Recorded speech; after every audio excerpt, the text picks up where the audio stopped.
Recebendo hoje um amigo que a pandemia trouxe para momentos tão difíceis. Eu conversei com ele no direct, ele me respondeu. Ele é um ator, ele é pai, ele é um orgulho para a nossa comunidade LGBTQIAPN+. Senhoras e senhores, estou aqui ao lado de Carmo Della Vecchia! Obrigado. A gente começou a conversar na pandemia, né? Eu não esqueço que pra mim foi marcante, Foi né? na Você pandemia, conversar com um ator desse porte. É. E assim, Zé Bob, né, gente? Porque o Zé Bob pra mim é uma referência. Eu casava com você, Mas eu gosto sabia? muito de fazer amizade. Você casava comigo, amor? Se eu não fosse casado, a gente conversava, mas eu já sou casado. Eu sei, a gente vai falar já disso aqui, eu já entendi. Mas eu adoro conversar com pessoas no Instagram. Gente, E eu já ele fiz responde. muitos amigos. Eu respondo todo mundo, absolutamente todo mundo. E eu já fiz muitos amigos que saíram do Instagram e passaram para minha vida privada, assim. E amigos mais inusitados, tipo assim, um médico do sono de São Paulo, uma doceira no interior da Bahia. Um padre que deixou de ser padre porque se descobriu que era gay no interior de Minas. Que Um isso? vereador. E assim eu vou fazendo amigos de verdade. Porque às vezes as pessoas têm uma impressão de que rede social é só um mundo virtual e que não faz parte da vida da gente, que tudo é falso. Sim, tem uma camada disso que pode ser exatamente tudo isso que algumas pessoas acham. Mas tem outro lugar, dependendo para onde você vai, que você pode fazer amigos, você pode fazer conexões interessantíssimas. Eu, por exemplo, eu estou produzindo um espetáculo através de relatos de pessoas da nossa comunidade que me chegaram através do Instagram. Olha isso, gente. Olha que... Mas você pretende estrear ainda... Não, esse espetáculo eu vou estrear ele o ano que vem. Devo estrear no final do segundo semestre do ano que vem. Se chama Alma Pendurada na Janela. Nossa, achei lindo esse título. É porque Alma é o nome da minha avó. Você quer saber de onde é que veio o título? Eu vou te explicar. Eu quero, adorei. São histórias de várias pessoas da nossa comunidade que me mandaram histórias lindas. Quando eu achei que já sabia, já tinha lido alguns livros e visto alguns filmes, já sabia mais ou menos a dramaturgia da vida, de onde podiam as histórias, eu me surpreendi com histórias lindas, emocionantes e fantásticas que me chegaram. Então esse espetáculo basicamente são essas histórias de pessoas que me mandaram, junto com a minha história. E a minha história fala muito da minha relação com meu pai. Abre aspas. Quando meu pai era um homem muito... Ele não tinha diálogo, era monólogo sempre, né? Então quando eu chegava para visitar eles no Rio Grande do Sul, ele me chamava para o escritório dele e eu dizia, ferrou, que agora eu vou ter que aguentar 1h30 de conversa sem diálogo, né? Ele era muito radical, ele tinha um lado dele que ele era muito agressivo, violento nas ideias. Sim. Então não adiantava conversar, porque qualquer coisa que eu dissesse pra ele, ele ia se magoar, e eu não estava indo 2 vezes por ano lá pra brigar com meu pai, então tá tudo certo. Eu entrava no escritório dele, eu pegava o meu telefone e começava a gravar tudo que ele me contava. Numa dessas gravações eu tenho ele contando a história do falecimento do pai dele. E a minha história é a partida do meu pai. Por que há uma pendurada na janela? Porque meu pai conta que quando ele estava no hospital com o pai dele, que tinha acabado de falecer, ele saiu no corredor do hospital para dar notícia para a mãe dele, para a viúva, né? Se chamava Alma. Quando ele chega no corredor, a Alma estava debruçada na janela. Ai. E aí ele fala para a Alma, mamãe, o papai morreu, mas a senhora não deve chorar, porque quem ama não chora, ama. Então, Nossa. a partir dessa história, tem uma historinha que é minha. Eu já começo falando, né, amor? Ai, mas você nem eu achei... perguntou nada, eu já entro em meandros, mas eu contando... achei tão lindo, porque você falou que a sua história passa pela nossa história, porque as nossas histórias, elas se entrelaçam. Eu, por exemplo, quando eu tive 7 anos de idade, que eu já me entendia como uma criança gay afeminada, a gente sofre muito mais bullying na escola, em outras situações, que eu sofri muito, muito mesmo, de apanhar na escola, de não poder assistir aula, de não poder ir ao banheiro. Porque, e com 7 anos eu virei pro meu pai e falei assim, seu aniversário tá chegando, o que você quer de presente? Falei, pai, eu quero o compacto da Gretchen. Conga lá, conga. Ele, vão lá comprar. Segurou minha mão, entramos dentro de uma loja de discos, ele me deu o compacto da Gretchen. Inclusive, quando eu encontrei com a Gretchen, eu levei esse compacto para ela autografar. Falei, olha, a minha tia, os tios inteiros olhavam para mim de olho torto porque eu dançava conga lá, conga na festa de Natal, entendeu? Então você tem a obrigação de... Você teve um pai maravilhoso, E então. uma mãe até hoje comigo, sempre ativa. Então, assim, eu tive o apoio, mas me dói muito por ser comunicadora e atriz, quando eu recebo muito, assim... meu pai me expulsou de casa porque eu me assumi. E você perder o esteio da família, né, gente? Você sair de casa. Porque é muito duro. Porque eu sofri muito preconceito na rua, mas eu tinha um apoio em casa. Então ali eu buscava minha munição para ir para a guerra. Mas e quem perde tudo, Carmo?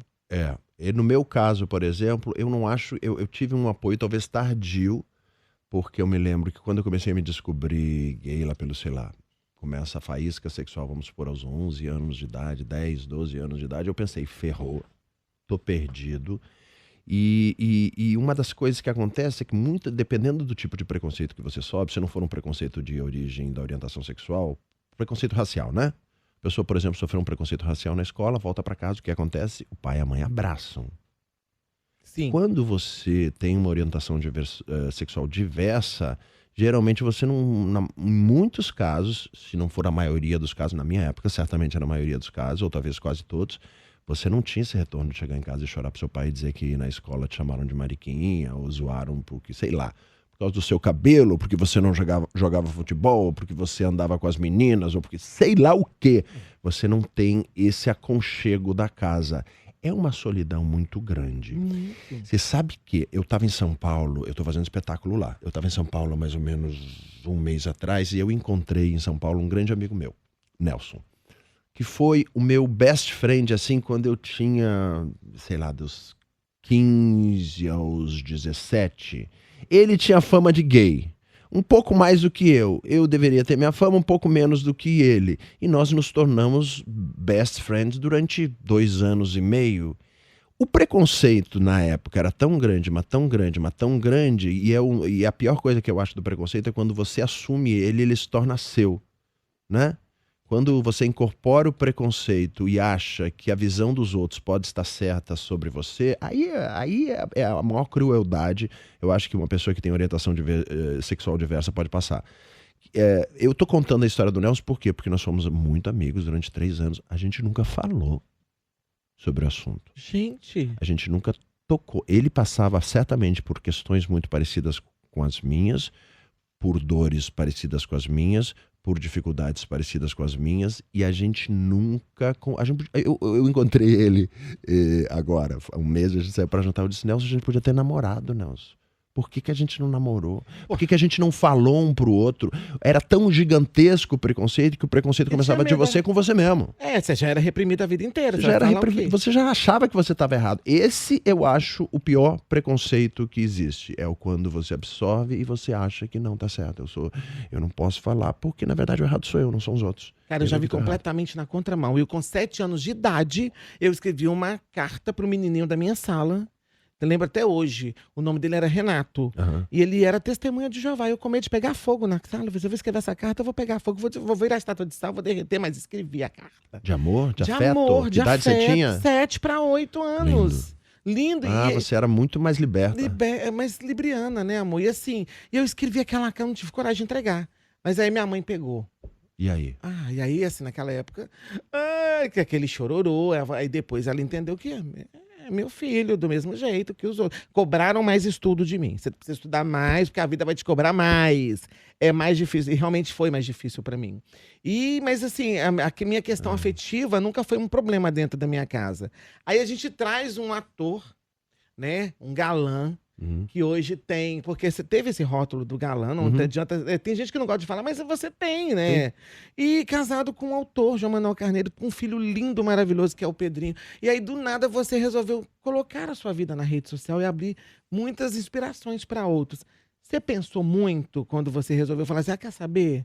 Eu agora quero ser transparente. Eu já sou na minha vida, mas eu quero ser que os outros me vejam. Foi difícil essa decisão? Foi uma decisão que foi, assim, maturando, eu acho, ao longo da minha vida. E o que me ajudou muito isso foram, na época, eu já devia ter lá 16 anos de psicanálise e já era praticante budista há mais de 20 anos. E dentro da prática budista existe uma questão muito importante que é o humanismo, né? As pessoas que estão ao seu redor, na verdade, são reflexos daquilo que você carrega dentro de você.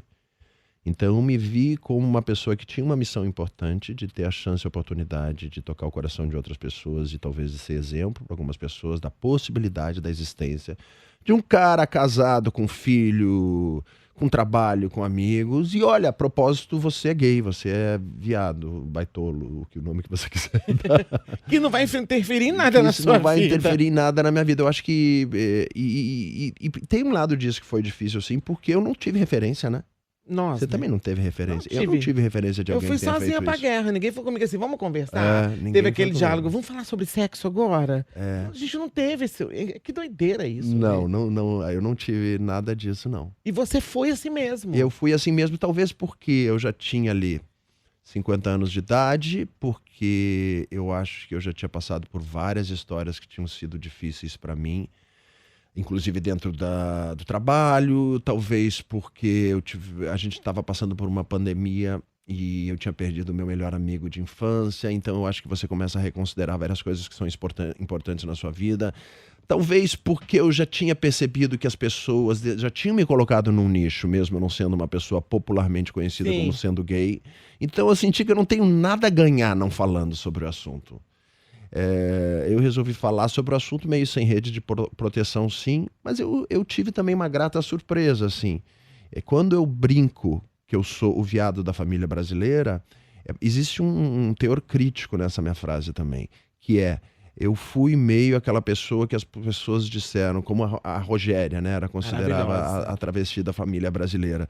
Porque eu senti que as pessoas meio que olharam para mim e disseram, ok, você é branco, você é bem-sucedido, você tem um casamento longo, você não dá tanta pinta, você é bonitinho, então a gente aceita você. É quase que eu senti um pouco isso, então é uma brincadeira com isso, porque na verdade viado existe de todos os tipos, e todos os tipos devem ser aceito, quer dizer, o fato da sua orientação sexual não deve ser uma questão no fato dele ser aceito ou não, pode ter outras questões de nível moral, ético, se a pessoa é honesta, se a pessoa não é honesta, enfim, mas isso não deveria ser uma questão para ninguém para ser aceito. E eu senti que eu recebi esse abraço. Eu vou reclamar? Não, vou reclamar não. Claro que não. E tá tudo certo. Então deixa eu tentar usar essa voz para levar para as outras pessoas conhecimento e informação de que isso é muito mais comum, muito mais natural. Tem muita gente por aí igual a mim, mais do que você imagina. E respeito é bom e a gente gosta. Você sabe que aconteceu uma coisa tão bonitinha comigo no hotel há 2 semanas? Uma pessoa entrou no elevador, uma senhora entrou no elevador comigo, olhou para mim e disse, eu posso conversar com você? Eu disse, pode.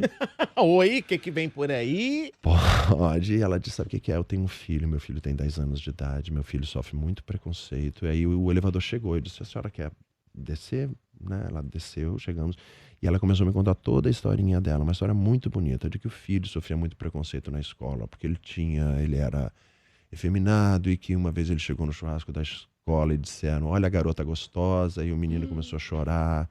E o menino, ao mesmo tempo, ele tinha isso que eu tô falando, ele não recorria muito aos pais, e o pai do menino chegou e disse para ele, deixa eu te falar uma coisa, meu filho, se você quiser ser menina, o teu pai te promete que vai transformar você na mulher mais bonita desse Brasil.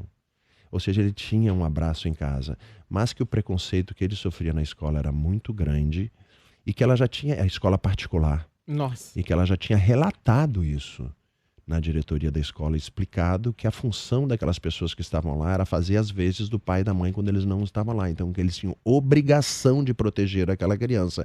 Mas provavelmente essa escola particular também não puxava a orelha da forma exata e certa daqueles pais e daquele aluno que provavelmente, ou daqueles alunos que cometiam aquele ato homofóbico com aquele menino.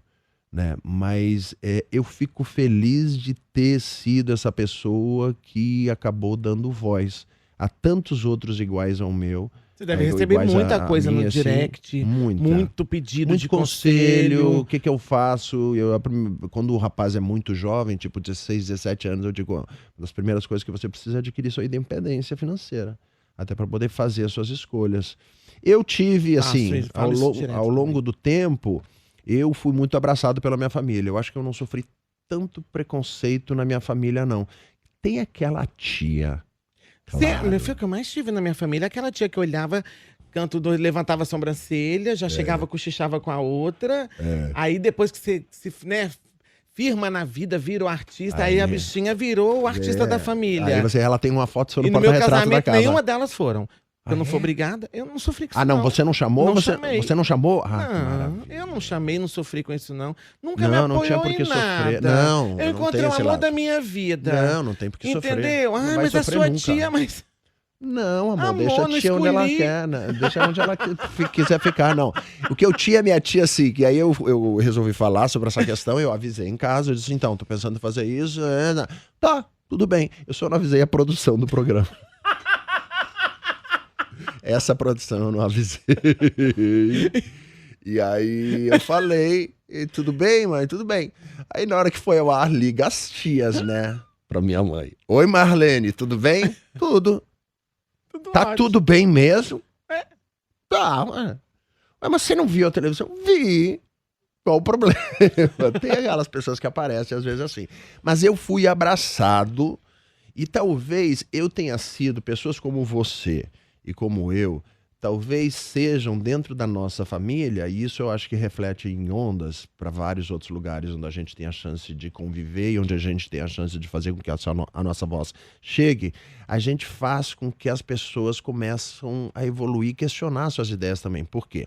A partir do momento que eu me declaro publicamente gay, a minha mãe não é só mais a mãe do Carmo, do ator que fez, ela é a mãe do cara que fala abertamente sobre a sua orientação sexual. Exatamente. Então a manicure dela, a vizinha dela, a amiga dela, se obriga a se relacionar com o fato daquela mulher que publicamente tem um filho que é declaradamente gay.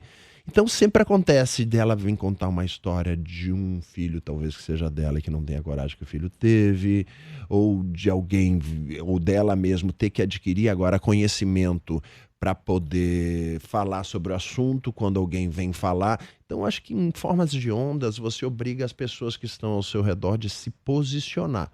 Isso é muito Isso é interessante, porque também a pessoa puxa pra ela o problema que nem é dela, né? Às vezes a pessoa não concorda com aquilo, mas ela puxa o problema e levanta ali uma roda de discussão que não é nem da vida dela. Não é na vida dela, mas o interessante aí é que nessa roda de discussão você vê posicionamentos. Aí você Sim. conhece as pessoas que estão ao teu redor. Você vê aquela pessoa que diz, na verdade, tá certo. Porque quer saber? Essa história sempre existiu. Sim. Eu vou contar essa história aqui. Pera aí, no outro bloco. tá bom. Já. Vamos ver uma musiquinha, a gente já volta. De volta com mais um bloco com Carmo Dalla... Eu aprendi no Gongada dele, que é Dalla Vecchia, né? Dalla Vecchia, amor. Todo mundo falava Della Vecchia. A vida inteira. E a culpa é de uma pessoa que foi uma das pessoas mais carinhosas e elegantes comigo durante toda a vida. A culpa é do Faustão. Mentira. Que é uma pessoa apaixonante, eu sempre amei ele. Inclusive, quando eu resolvi falar sobre a minha orientação sexual, teve muito de eu me sentir confortável no lugar onde eu iria falar, que era no programa dele. Foi a primeira vez que você falou abertamente? Foi no programa do Faustão? Foi no Dança dos Famosos. Eu que eu lembro ia da- dançar da- e falei, só que o Faustão saiu uma semana antes. E a ideia já tava na minha cabeça. Eu queria ter falado uma semana antes, mas não deu tempo. A ideia já tava na minha cabeça. Aí ele acabou saindo e eu acabei falando pro Thiago Leifert, né? Sim, Thiago Leifert, que fez o Leifert, programa. foi com ele que acabou falando. Nunca me esqueço da cara dele, segurando uma pastinha do lado, olhando e disse, ah, tá. Como é mesmo o nome do seu marido? Gente, eu tô passada. Minha vida tem que seguir depois dessa, Foi. né? Mas o Faustão tem uma coisa engraçada, que eu fiz o Dança dos Famosos e foi muito sucesso aquele ano, porque eu Eu tinha saído na lembro. repescagem, voltei e comecei a ganhar, e ganhar, e ganhar, e ganhar. E o Faustão sempre chamava Carmo Della Vecchia, Carmo Della Vecchia. Um dia chegaram no talkback e disseram no ouvido dele, disseram, é com A. E ele disse, Carmo Della Vecchia. Aí eu desisti. Você desistiu, deixa. Aí eu Ele disse, tem licença tá bom. poética. Ele é maravilhoso, ele é um ser iluminado, gentil. O Carlos, você ia contar uma história agora pra gente. Ia voltar pro conectar ouvinte, essas tá ideias, porque a gente esperando. tava falando sobre Que a gente ideias é sobre igual família, duas tia né? de interior. A gente tá aqui batendo papo, Batendo gente. Vocês não papo. estão entendendo. Negócio de família, né? Sim, de família. Eu tenho. Gente, isso não aconteceu? pode vazar muito. Não, só o Brasil. Eu tenho duas tias, né? Uma é virgem e a outra já deu pro guarda. E, cara, eu fico pensando, uma é virgem, a outra já deu pro guarda, 75 anos. Não é à toa que alguém fica virgem a vida inteira, né?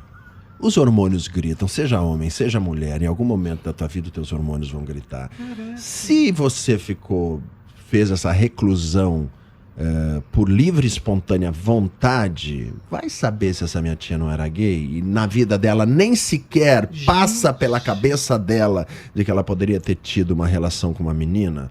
Vai saber. Que loucura, Não. faz sentido. Eu não tô querendo dizer que todo mundo que não Sim. fez sexo na vida, porque existem pessoas assexuadas, possa ser gay.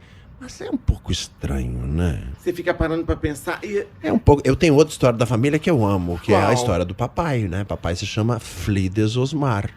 E eu cheguei pra minha avó e disse: vó, de onde é que a senhora tirou esse nome, Flides? E ela disse: não, meu filho, com uma cara amargurada, uma boca tensa. Ela disse: não era pra ser Flides, era pra ser O Flides. Foi uma homenagem de seu avô a um amigo dele. Aí eu pensei: eu não sou o único gay da família.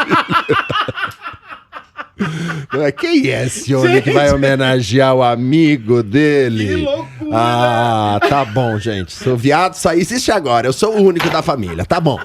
Deixa eu te falar uma coisa. Você tem que ser, né? A gente tava falando da questão do rótulo de galã. Quando você resolveu, né, falar abertamente da sua sexualidade, você acha que você perdeu algum... Você acha que o ciclo se fechou profissionalmente? Talvez assim? em algum Você alguns sentiu lugares. isso em algum momento? Eu nunca parei de trabalhar e eu tô fazendo Graças muito a teatro Deus. agora. Mas TV? eu acho que talvez na cabeça de algumas pessoas seja difícil me escalar pra fazer o galã. Não sei, eu não sei, mas Você nunca eu parou acho. pra pensar? Eu não parei pra pensar, porque se isso realmente existe, acontece, isso não é um problema meu e não vai me afetar tanto Exatamente. assim. Porque quando eu resolvi falar, uma das coisas muito claras pra mim é: se é esse o preço a pagar, não pago. Então tá tudo certo. E você tá livre, né? A gente se Tá liberta, tudo certo. né, cara? Eu acho que pra mim, no meu caso, as pessoas às vezes perguntam assim: você tirou um peso das costas, né? Eu digo: não era a sensação de peso. Pensando bem, como um cara analisado há muito tempo, tentando entender em mim, tentando entender no meu corpo, não é muito um peso nas costas, é mais eu consegui vestir minha própria pele, que é minha. Maravilhoso. Eu acho que nesse sentido eu me tornei uma pessoa mais tranquila, inclusive diante do meu ofício, diante do meu trabalho, diante das minhas relações com todas as pessoas. Eu acho que é mais tranquilo, é isso aqui, é o que eu sou e nada melhor do que o que eu sou pra você existir na vida, senão Gente, tá ruim, né? e Carmo Dallavec, ele recebe muito nude. Muito. Vocês param com isso, que ele é um homem casado, Não gente. para não, amor. É só uma fotinha, o que custa? É uma fotinho que a pessoa manda ali. Isso não dá pra dizer que é uma grande traição, gente. Esses dias eu tava vendo a Angélica falar no programa dela, que era muito interessante, sobre uma autora, que eu não sei se esse é o termo, mas que falava sobre microtraição. Microtraição do tipo quando você responde um ex sem que a pessoa com que você é casado saiba. Quando você... Esse tipo de coisa são microtraições. Pode estar acendendo ali uma faísca do negócio, né, meu lindo? Pode ser, mas aí quem vai dar continuidade à faísca é você. 19 anos de casamento, eu não ter a chance de receber um nudezinho com meu nome escrito na rola. O que custa? O que custa, gente? Eu não peço, mas as pessoas mandam. A única coisa que eu peço é escreve meu nome. E aí eu tenho uma coleção de nudes, vou te mostrar depois. Você vai lançar eu tenho uma coleção. livro? Eu tava pensando em lançar um livro, mas às vezes tem pessoas que não gostam muito dessa ideia, que querem me bloquear. Querem me bloquear. Tem algumas pessoas que não gostariam que eu lançasse o livro, mas eu fico pensando, eu acho que pode ser interessante, é um tratado antropológico. Eu sempre falo isso. Imagina, o cara nasceu no interior do Rio Grande do Sul, na década de 70, que não existia a princípio homossexual declarado. Vamos imaginar que tinha aí IMCA, né? O grupo Village People, que tocava na novela. E a gente no Brasil nem sabia que eles estavam fazendo uma apologia aos viados. A gente não tinha nem noção disso. Tinha mesmo. Era de uma ignorância gigantesca. Ou seja, na década de 70, aquela pessoa nasceu. Na minha cidade, eu olhava ao meu redor, não tinha ninguém que eu podia olhar e dizer é viado. Não tinha. Ou quem era aquela coisa que era bem clara que era gay mesmo, né? Mas não tinha muito, né? Hoje, eu tenho um livro de rolas assinadas com meu nome, eu venci na vida, mano. Pensa, ter a liberdade de ter conseguido isso. Pessoas que me mandam homenagens com o meu nome escrito na rolas dela, como uma forma de homenagear, dizendo, eu tenho que fazer um livro, nem que seja um livro para botar na mesa da sala da minha casa. Fazer, olha isso aqui que lindo. E é muito interessante porque eu recebo de mulheres também. De mulheres que escrevem o meu nome no vibrador delas e me mandam as fotos. E são fotos lindas, tá? Passada. Fotos bonitas. São fotos bem cuidadas, né? Pessoas... Você tem ali um arsenal de um tem, sommelier. Não, eles já estão. O livro já está editado, amor. É só imprimir. É só imprimir. O livro já está editado, já está pronto. E são fotos lindas. Lindas, lindas, lindas. Eu quero saber projetos. Ano que vem, ó, estamos chegando em 2025. Você tem algum projeto novo que você vai fazer? Tem esse projeto desse espetáculo que eu vou fazer com relatos de pessoas da nossa comunidade que me enviaram. Pelo amor de Deus, junto passe com a minha pro história. BH, hein? Vou passar por BH, sem dúvida nenhuma. Eu tô fazendo nesse momento um espetáculo em São Paulo chamado Forever Young, que é um musical que a gente já tá fazendo há 8 anos. Ele volta e vai e volta, e é sempre um sucesso. A gente tá lotando o teatro de sexta a domingo. Semana passada eu fiz uma apresentação do espetáculo que eu estava fazendo há 5 meses atrás, que chama Todo Chapéu Me Lembra Você, que é um texto que fala sobre a nossa comunidade também, que é a história de um homem que ficou trancado dentro de uma chapelaria, dentro de um armário por 20 anos. E aí o dono da chapelaria, que é um senhor, ele vai para o hospital e aparece o neto para vender a chapelaria. E através dessa relação dele com o neto, que surge na chapelaria e pergunta: quem é você que está aqui? Eles começam a desenvolver um diálogo e o neto acaba descobrindo a história dele, que ele não sabia. E é uma história bonita demais. E tem outro projeto de teatro também que me chamaram para... Enfim, tem coisinhas acontecendo, mas Graças muito no a Deus. teatro. Estou me sentindo muito ator de teatro, uma coisa que eu sempre quis ser. Tá dando tempo de ser pai? De ser Tá, mas às marido? vezes dá. Mas às vezes é um tempo meio que eu tenho que dedicar totalmente. Então, se eu tô no Rio, eu tô do filho, casa, casamento. Aí eu tenho que... Tudo bem, a fase da vida que às vezes a gente passa mas e é a gente assim. consegue conciliar e vai levando. Não dá pra conciliar, é porque eu faço muita coisa. Eu sou um cara que faço aula de piano, faço aula de sapateado, eu faço aula de inglês, eu sou responsável por um distrito budista, tem filho pequeno, tem casamento, faz peça em São Paulo e mora no Rio. Então, às vezes, tem alguns pratos que o equilibrador chinês de prato deixa cair no chão e quebra. Eu digo: tá tudo bem, quebrou. Às vezes não dá pra malhar, às vezes você começa a sair do peso e digo: tudo bem, eu quero comer pizza com sangria, é o que eu vou comer agora, e não me enche o saco. Tem coisas que às vezes tá tudo certo, né? A vida faz parte disso. Olha, ano novo chegando, 2025 chegando pra gente. O que você mandaria pra galera que te segue no Instagram? O que você mandaria de vibrações pra eles? Que te define também?